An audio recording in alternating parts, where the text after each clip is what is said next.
This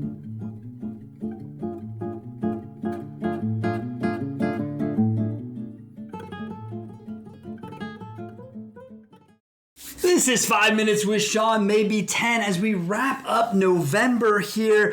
Look, it's a good time. Anytime you can get those long 4 weeks, it's always fun. Look, myself personally today, this is the end of a month, so I get to get recharged for another month, right? That's what we do in our industry. We are a month to month, which I've never loved, cycle of human beings who continually go from hero to zero and back down to zero as the clock strikes a new month. But I wanted to take time today to discuss Mental Health Monday. It's been a second. We've had a bunch of other shit going on, and it's kind of this is all tied together.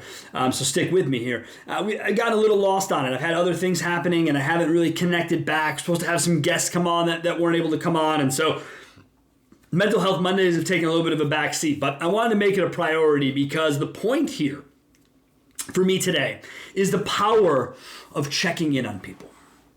It's not much, people. It's not much at all, okay? If you have a cell phone, it's very easy. It's very easy. Text someone. 2 seconds. Take time out of your day and check on people, okay? I've got great friends in this industry that we all get busy. Shit, we were all in Las Vegas. We didn't even see each other, right? Because it was that busy, that crazy. But things happen, right? Things happen to people in their personal lives you become aware of. And it's not like you've got to go in and put yourself in the middle of it. It's just simply a text of, hey, thinking of you, man. Hope you're doing well. And you'll see how immediate people in need return that text. And it's not something that you plan or have to think about. It might be because someone mentioned a name. That's what happened to me the other day. My wife had mentioned a good friend of mine's name, and I realized, holy shit, I hadn't talked to him.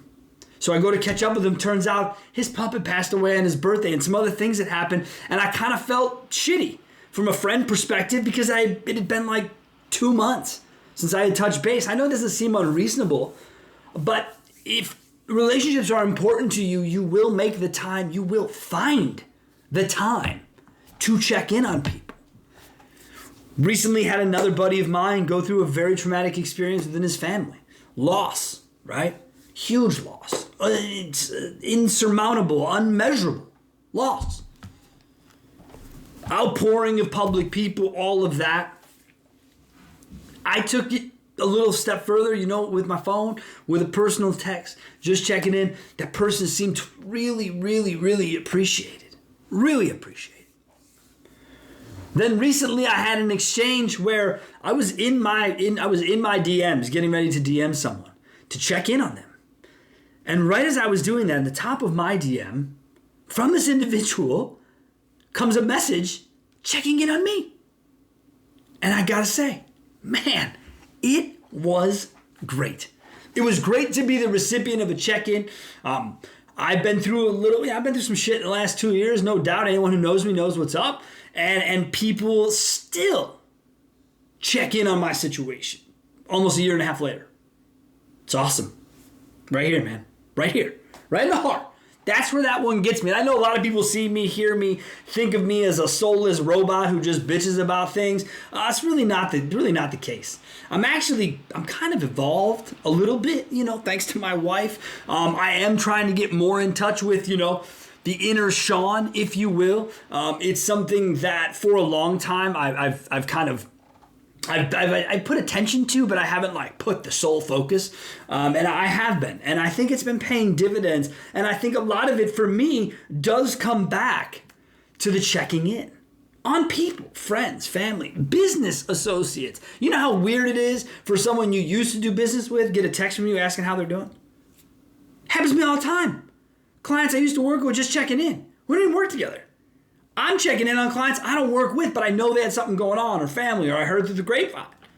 So all I ask of anyone watching this show today is think about it after you're done here. And I bet you, top of your mind, there's 3 names that'll pop up. Maybe 2 to 3 names that'll pop up that you'll say, shit, he was right. I should check on these people.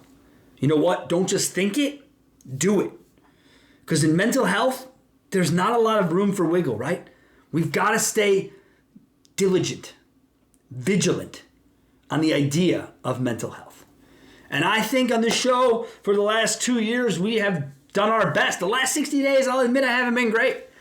But overall, I like the 80-20 rule. We're well within it. And that's all you need to focus on, 80-20. Be great 80% of the time. Be okay to not okay 20% of the time. But remember that the 80 always will outweigh the 20. Thank you guys so much. Hope you're coming off a wonderful Thanksgiving. Get ready to start December because it's time to close out the year and get it done. Thank you so much. See you again next week.